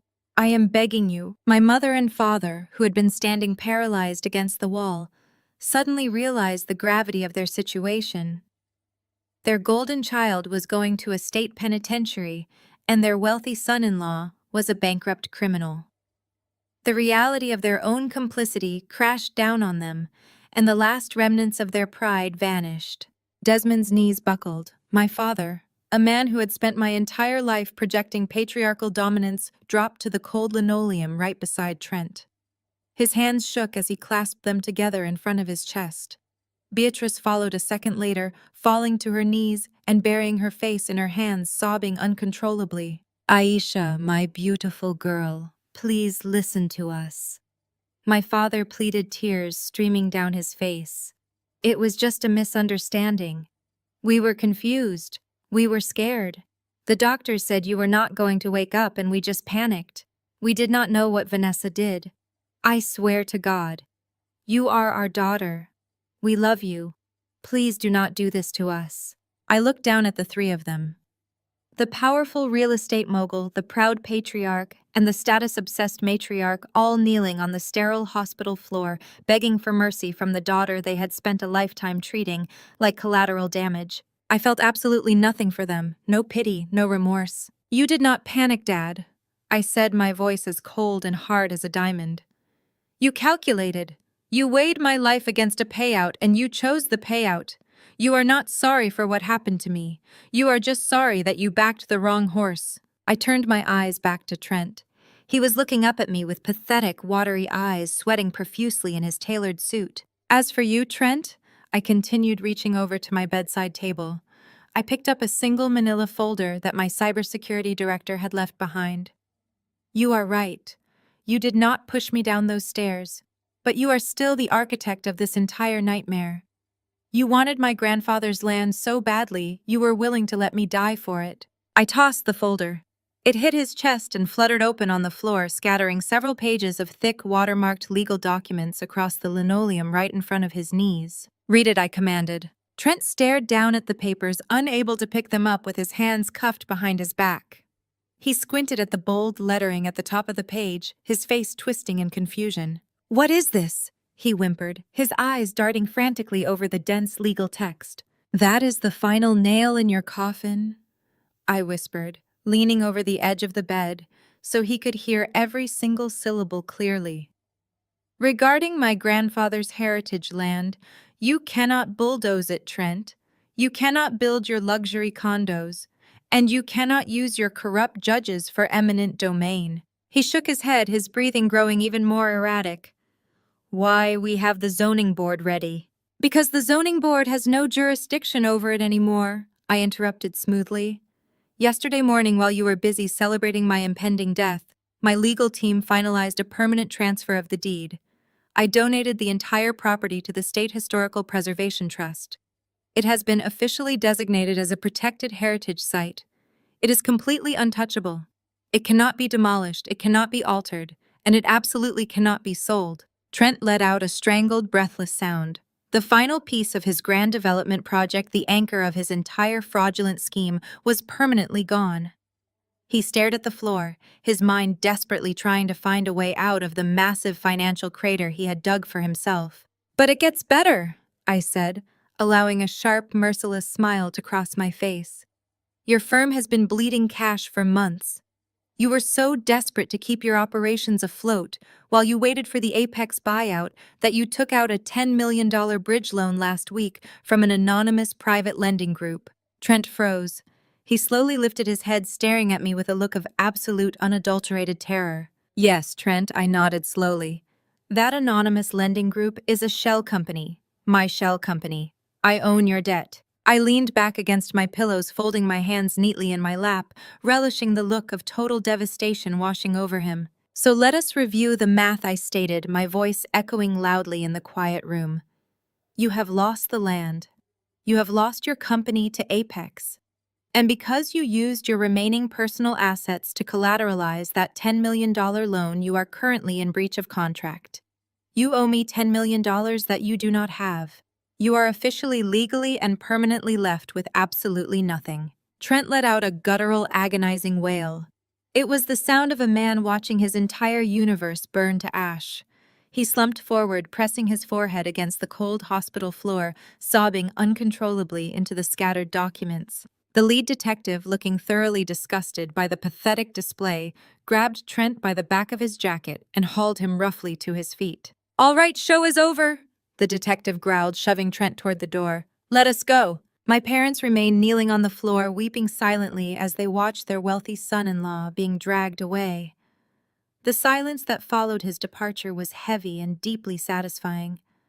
I looked at Beatrice and Desmond, the two people who were supposed to protect me, now reduced to shivering, broken strangers. "Get out!" I said, my voice completely devoid of emotion. "Get out of my room! Get out of my hospital! And if you ever try to contact me again, I will release the security footage of you stepping over my bleeding body to every local news station in the state." My father opened his mouth to speak, but the dead, empty look in my eyes stopped him. He swallowed hard, grabbed my mother by the arm, and hauled her to her feet. Without a single word, they turned and shuffled out of the door, completely ruined. As the door clicked shut, leaving me entirely alone in the quiet, sterile room, I looked out the window at the Atlanta skyline. The sun was just beginning to rise, casting a brilliant golden light across the city. The empire I had built was safe, my grandfather's legacy was protected, and the toxic weight of my family had finally been severed. I took a deep, painless breath, smiling into the quiet morning. The lead detective stepped forward, his heavy boots squeaking against the polished linoleum floor.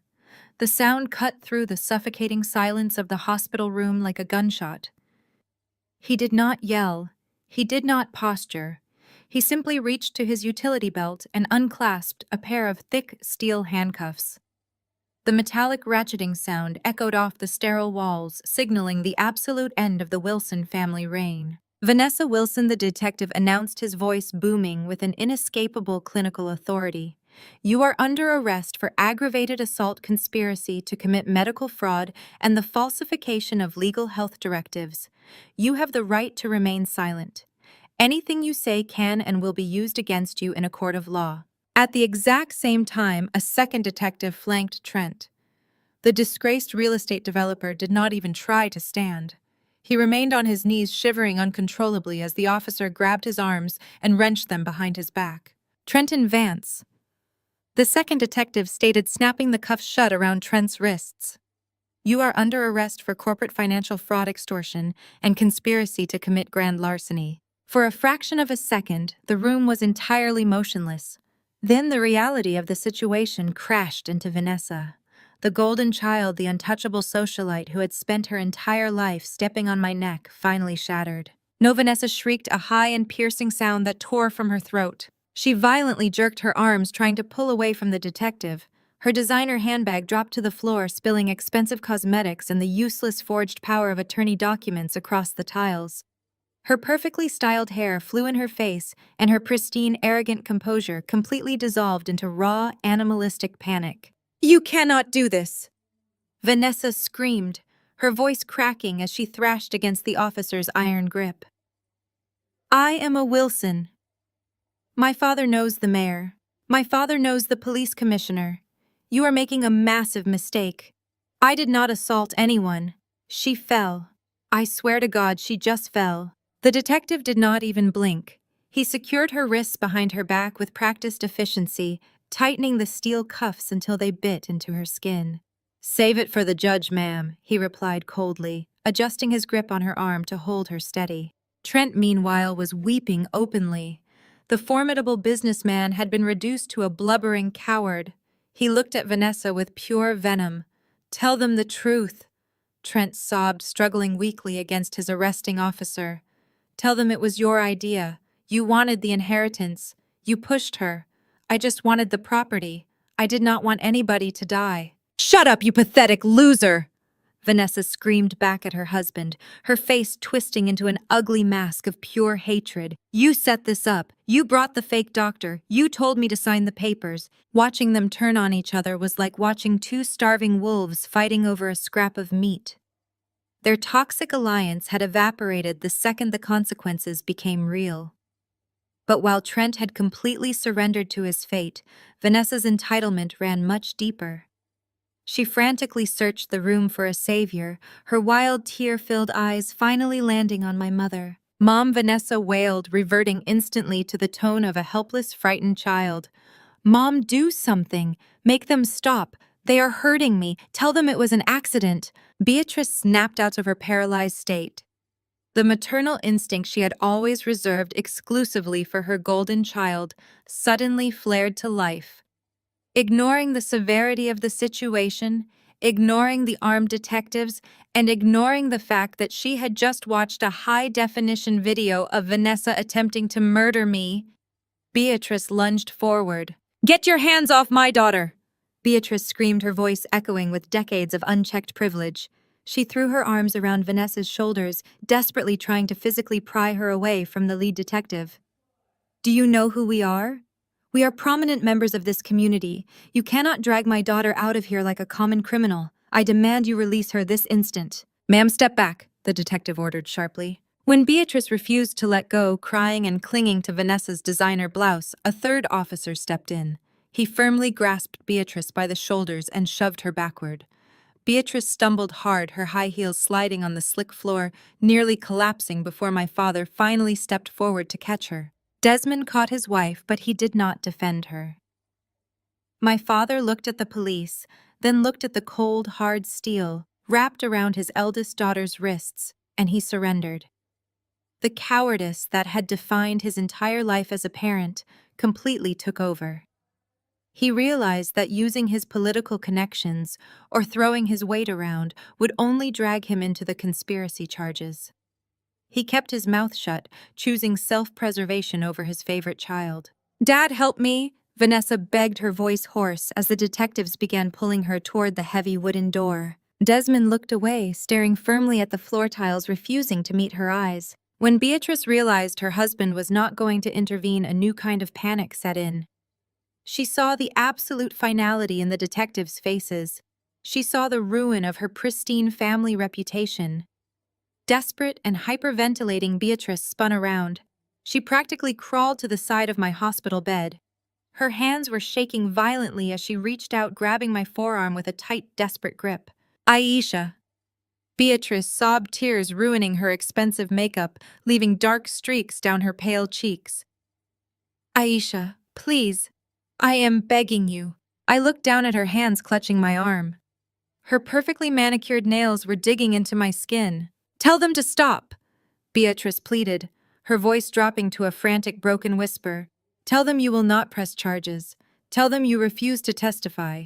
You have your money. You have your grandfather's land. You won.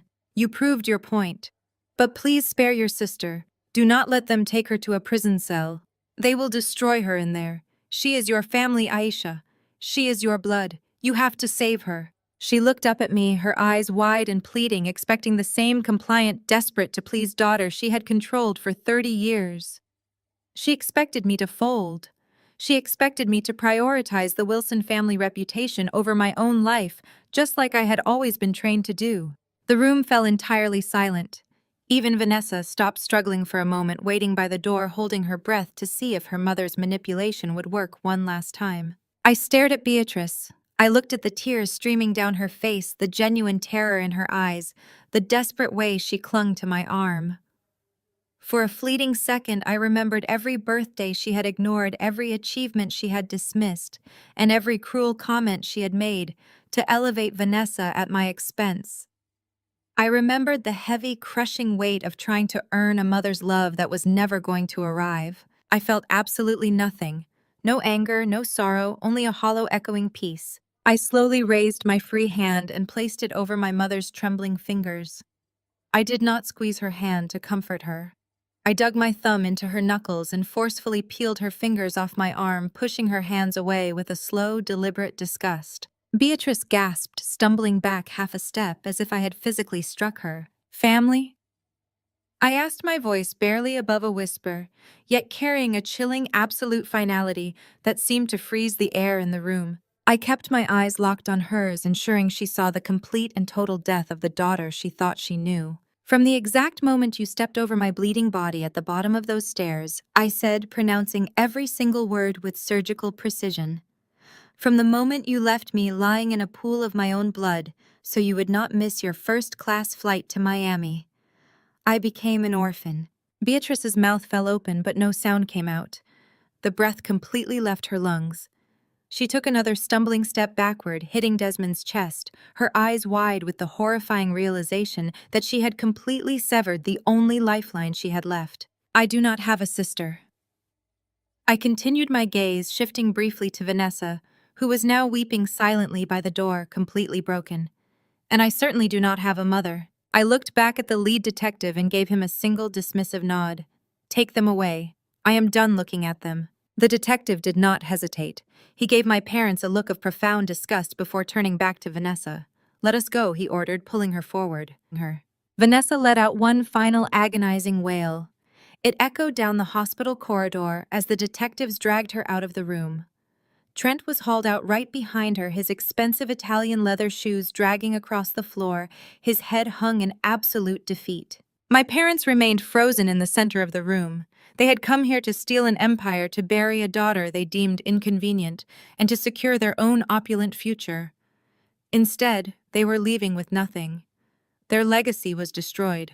Their golden child was going to a maximum security prison, and the daughter they had treated like dirt was now the undisputed king of the board. Without a word, Desmond grabbed Beatrice by the elbow.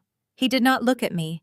He simply turned and guided his weeping, devastated wife out of the door, disappearing into the bright hallway. The heavy wooden door clicked shut. The silence returned thick, peaceful, and entirely mine. 6 weeks later, the morning sun poured through the floor-to-ceiling windows of my penthouse office, casting a warm, golden glow across my mahogany desk.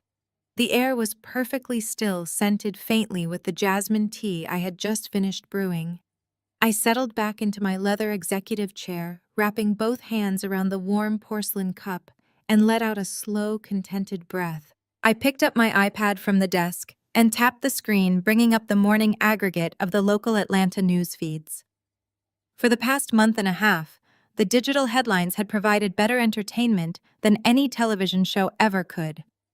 I took a slow, deliberate sip of my tea, savoring the delicate floral notes as my eyes scanned the top story in the Metro section. Former socialite Vanessa Vance sentenced to 5 years in state penitentiary, the bold black letters read. I tapped the article, bringing up a photograph taken outside the Fulton County Courthouse. Vanessa was completely unrecognizable from the woman who had strutted into my hospital room demanding my empire. The designer clothes were gone, replaced by an ill-fitting standard-issue orange jumpsuit. Her hair was pulled back into a severe, messy knot, and her face was entirely devoid of makeup, highlighting the dark, exhausted bags under her eyes. The article detailed how the judge had shown zero leniency.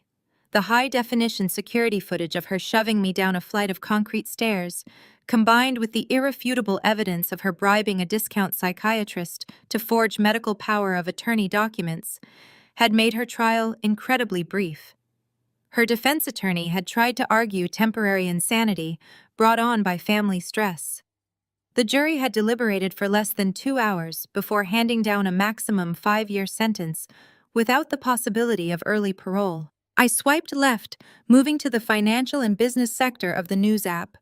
The devastation there was even more thorough.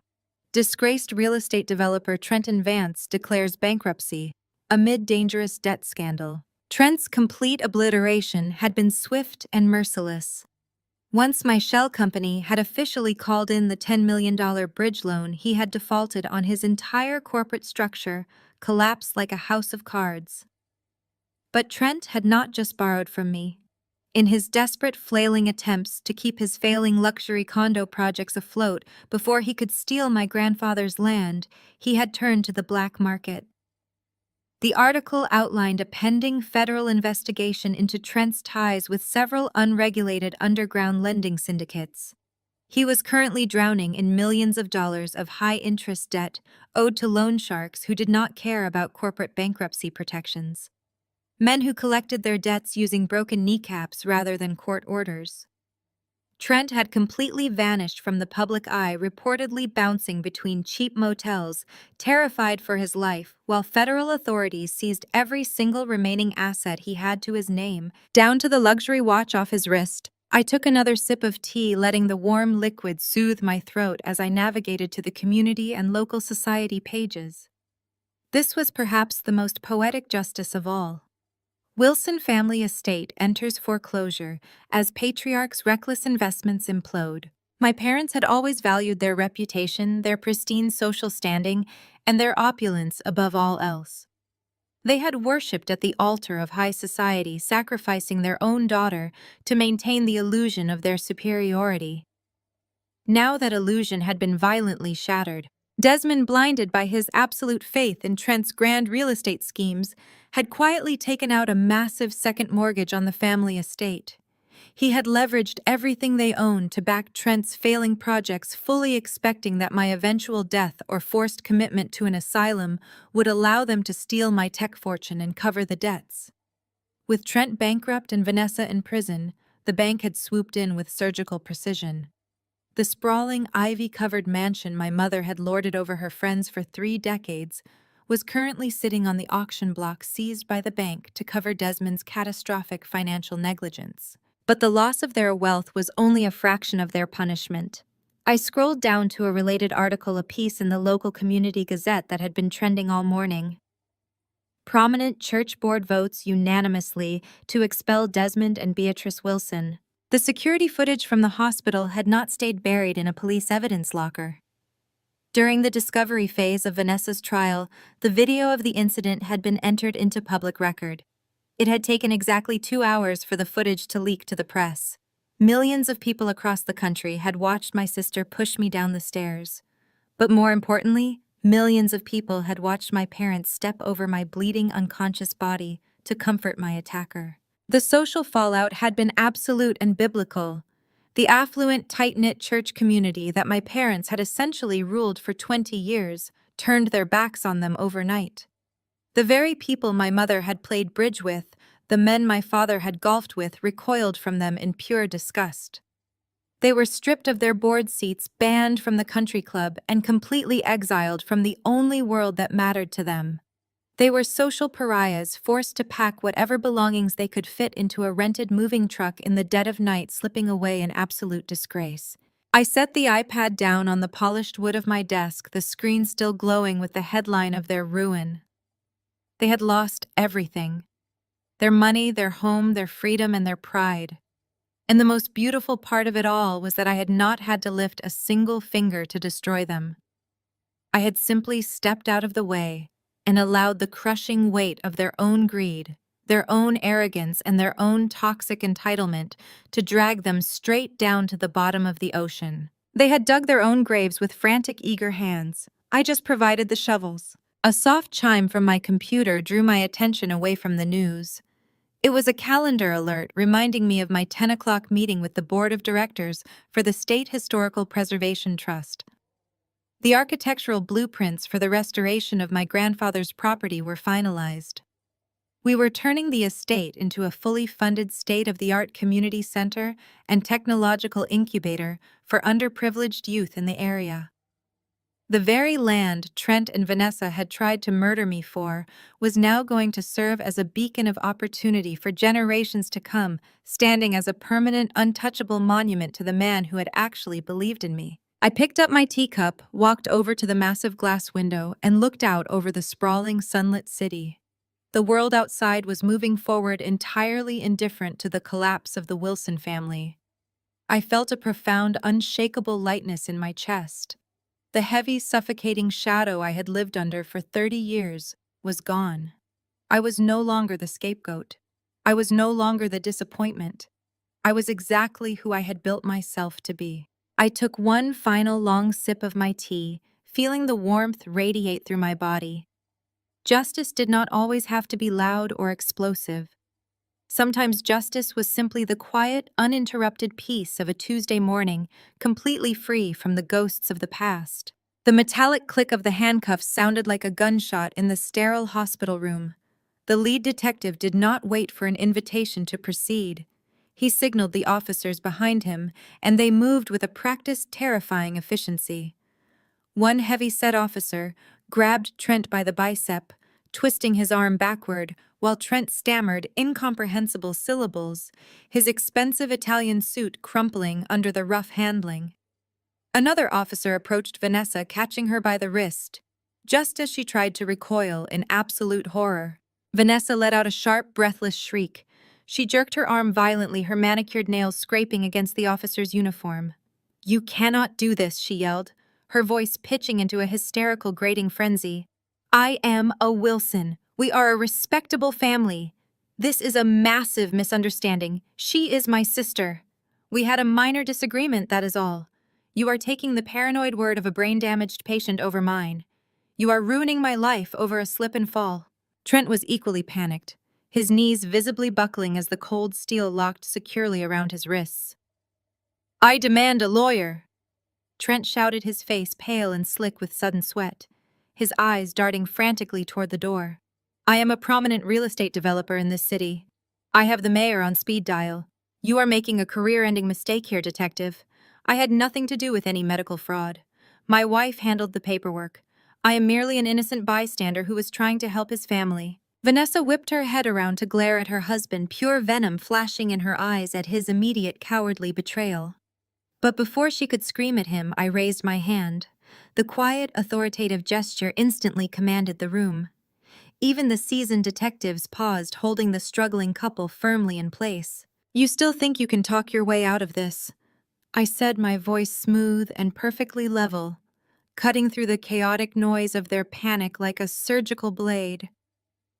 "You still believe your wealth, your country club status, and your arrogant entitlement render you invisible to the consequences of your own monstrous greed. But you forgot one very crucial detail about who you are dealing with.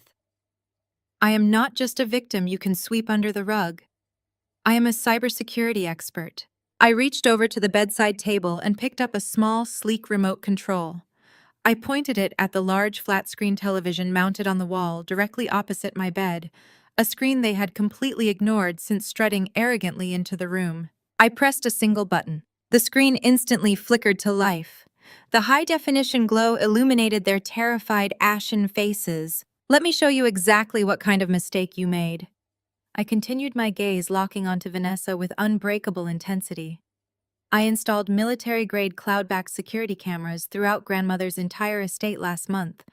I did it the very day I caught Trent sneaking around the perimeter, secretly measuring the land and taking topographical photos. I knew your bankrupt firm was desperate for capital. I knew you were eyeing her heritage property to bulldoze it for your cheap luxury condos. I knew you were coming for me. I just did not realize how far you were actually willing to go to get what you wanted. The video began to play. It was not grainy, distorted, black and white security footage. It was crystal clear, sharp 4K resolution, capturing the grand oak staircase of the family home in brilliant, undeniable color. The entire hospital room fell into a dead, suffocating silence. The detectives stared at the screen, their expressions hardening into masks of professional disgust. My cybersecurity directors stood completely still by the door, their arms crossed. And my family, trapped in the inescapable glaring light of their own crimes, watched their absolute destruction unfold in real time. On the screen, the digital timestamp matched the exact hour of my supposed tragic accident. The audio kicked in, crisp and undeniable. Our voices echoed through the hospital room, projecting the bitter, escalating argument we had right before the fall. The video showed me turning my back, attempting to walk away from the toxic confrontation, completely unarmed and unthreatening. It showed Vanessa's face twisting into an ugly, unrecognizable mask of pure, unadulterated hatred. And then it captured the moment that would seal her fate forever. The camera angle perfectly framed Vanessa, raising both of her hands, planting them firmly against the center of my back and shoving me forward with the sheer violent force of her entire body weight. A collective sharp intake of breath swept through the hospital room. The female police officer holding Vanessa tightened her grip so fiercely that Vanessa winced in pain, but no one looked away from the monitor. The footage showed my body pitching forward, suspended in a terrifying moment of weightlessness, before crashing brutally down the heavy wooden steps. The sickening sound of bone hitting solid oak played through the television speakers, a visceral, horrific thud that made the lead detective clench his jaw. The video showed me hitting the bottom landing, my body crumpling into a motionless, broken heap as a dark pool of blood immediately began to spread across the polished hardwood floor. Vanessa's knees gave out completely. If the officer had not been physically holding her upright, she would have collapsed onto the linoleum. She stared at the screen, her mouth hanging open, unable to form a single syllable of defense. The undeniable reality of her own brutality was staring her right in the face. But the video was not finished. I kept my eyes fixed on my parents, waiting for the final, most devastating piece of the puzzle to play. 10 seconds after my body came to a rest on the screen, the footage showed Desmond and Beatrice hurrying down the hallway, drawn by the loud noise of the crash. The hospital room remained dead silent as my mother and father stepped into the frame of the video. They stopped at the top of the stairs. They looked down at my broken, bleeding body. My mother let out a strangled, agonizing gasp in the hospital room, covering her mouth with her trembling hands, her eyes wide with shock as she watched her past actions play out in high definition. On the screen, my parents walked down the stairs. They reached the bottom landing and stood directly over me. The audio clearly picked up my shallow, ragged breathing. I was dying. I was bleeding out on the floor of the home I had loved my entire life. And my parents, the people who brought me into this world, the people who were supposed to protect me unconditionally, made their choice. My father did not call for an ambulance. My mother did not kneel down to apply pressure to my bleeding head. Instead, my father checked his luxury watch. He looked at Vanessa, who was standing paralyzed on the stairs, and he coldly instructed her to wipe down the railing. My mother stepped carefully around my pooling blood, ensuring her designer shoes remained perfectly clean, and walked straight out the front door. They left me there to die in the cold, empty house, prioritizing their flight to Miami and their golden child's reputation over my actual life.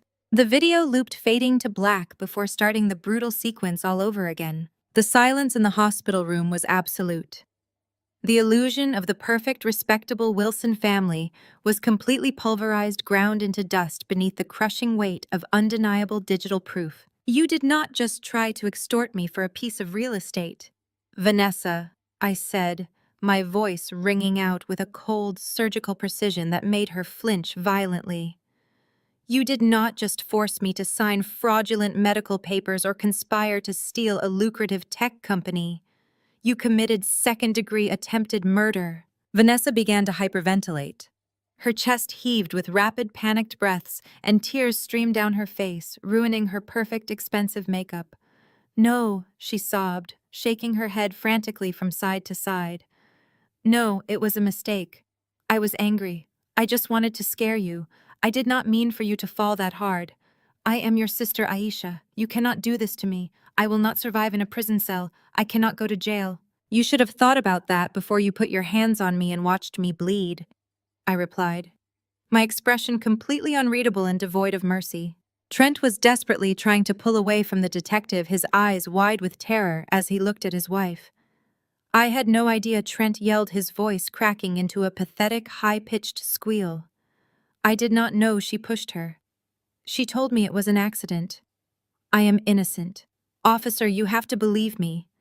I am just a businessman making a deal. I only wanted the land. I never signed up for murder." He was throwing Vanessa to the wolves without a single second of hesitation, perfectly demonstrating the absolute cowardice that lived beneath his expensive suits and corporate bluster. But the detectives were not moved by his pathetic display. "Your signature is on the fraudulent medical directive, Mr. Vance," the lead detective stated coldly, giving Trent's handcuffed arms a sharp, authoritative tug. "You are an active participant in a premeditated criminal conspiracy to commit grand theft and medical fraud. You are going away for a very long time." My parents were completely broken. The arrogant posture, the condescending sneers, the absolute certainty that they commanded the world around them had vanished entirely. They looked like hollowed-out shells. Beatrice fell to her knees, right there in the middle of the hospital room, the fabric of her expensive silk dress pooling on the sterile floor.